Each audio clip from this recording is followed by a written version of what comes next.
You are not a prisoner of people, you're a prisoner of your limiting beliefs. And I'm going to show you why. I'm going to show you how to break free.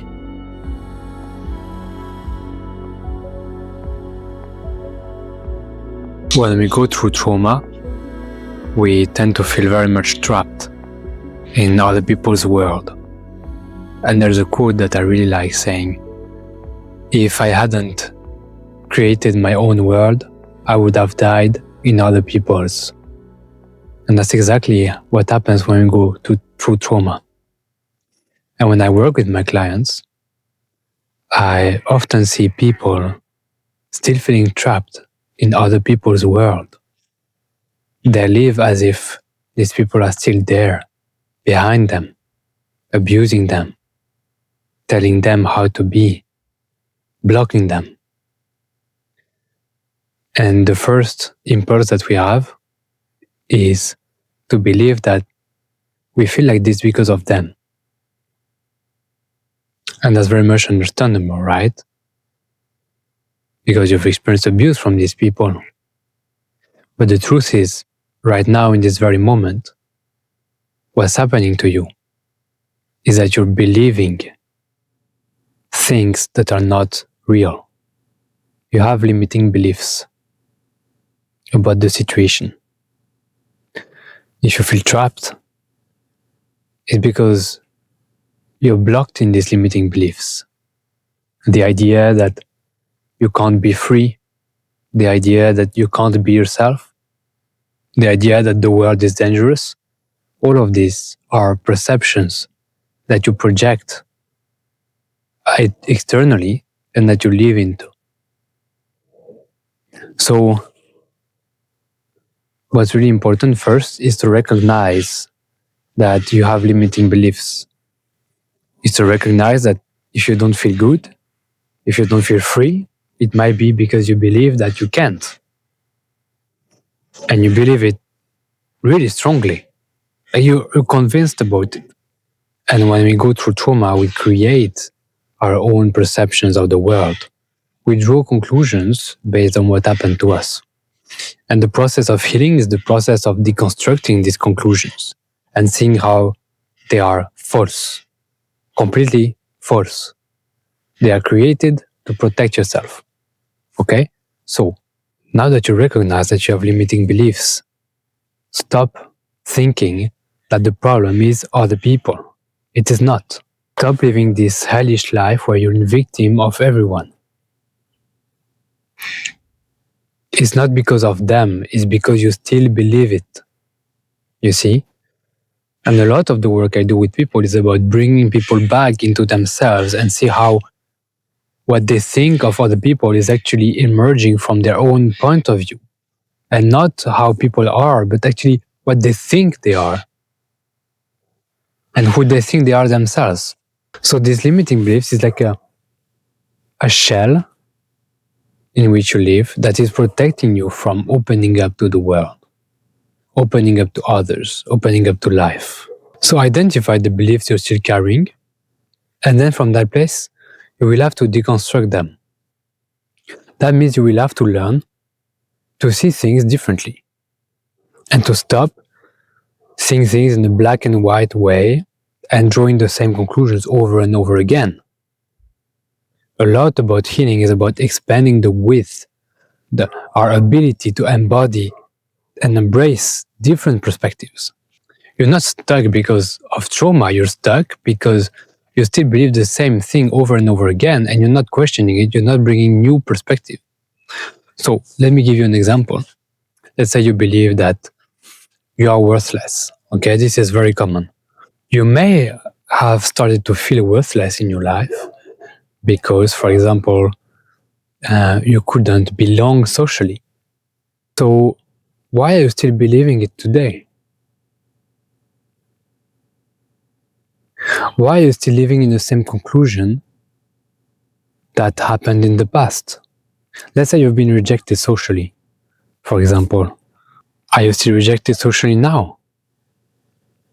Or is it that you believe it so strongly that it happens over and over again because you're convinced that this is your destiny, this is your fate to be rejected?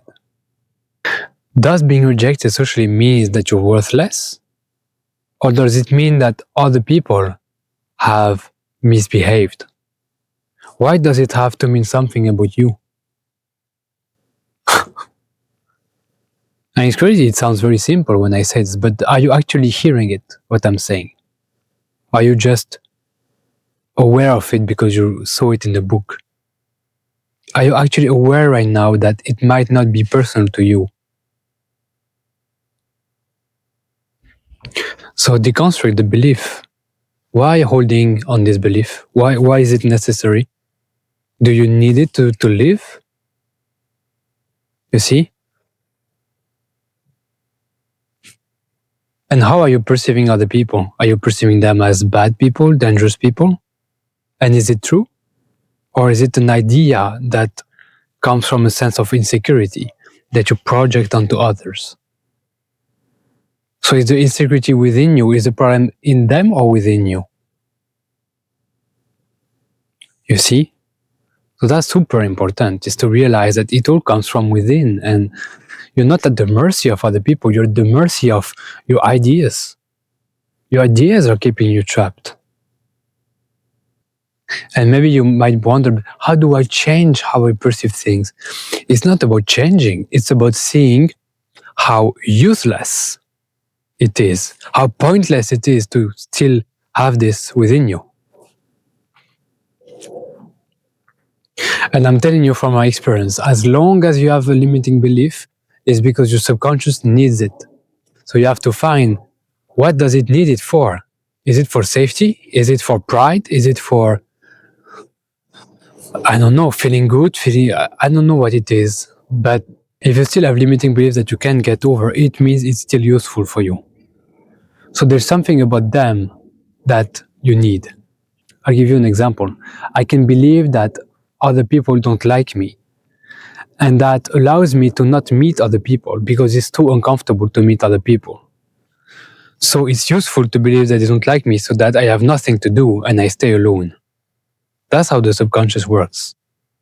So you have to dig within yourself, maybe by meditating, I recommend, and see how is this emerging within you? How does that look like?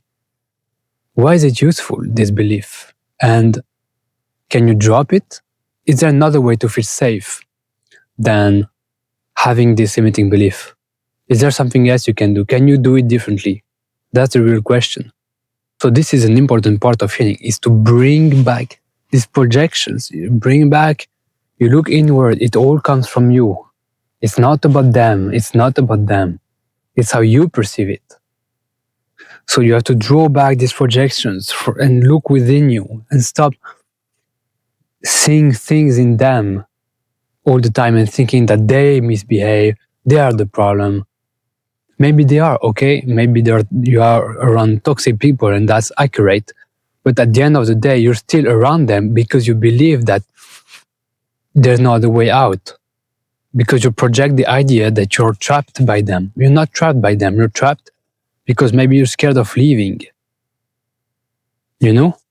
So it's about taking responsibility for our stuff and doing something about what we believe, perceiving it differently, deconstructing it, and from that place, all our relationships resolve, everything starts to flow, and everything gets better.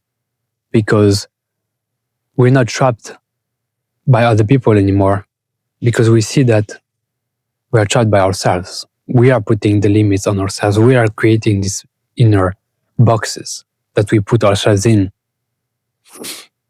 So I hope this was helpful for you. This is very good stuff, very useful.